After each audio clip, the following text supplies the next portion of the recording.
Saudara, hari ini polisi memeriksa 3 saksi kasus pembunuhan Vina dan Eki. Salah satu saksi yaitu Robi, adik Peggy Setiawan, yang mengaku berada di Bandung bersama kakaknya saat pembunuhan terjadi.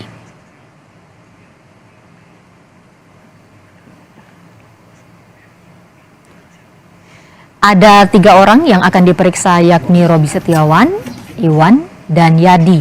Ketiganya akan memberikan keterangan di Polda hari ini. Robi menerima surat panggilan dari penyidik pada hari Minggu kemarin. Sementara Yadi dan Iwan merupakan rekan kerja Peggy saat menjadi kuli bangunan di Bandung. Hari ini ayah Peggy Setiawan juga tiba di Mapolda Jawa Barat untuk bertemu dengan Peggy. Tak berselang lama, Ibu Peggy Setiawan juga mendatangi Polda Jawa Barat untuk menyusul ayah Peggy berkunjung.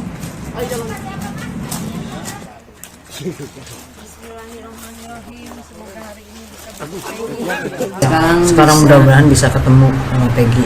Tapi memang jadwalnya hari ini ya, Bu? Ya, hari ini. Selasa Kamis jadwal besoknya. Jadwal besok dari Poldanya itu Selasa Kamis. Ya. Dari jam berapa sampai jam berapa? Ya jam 7 sampai jam 2.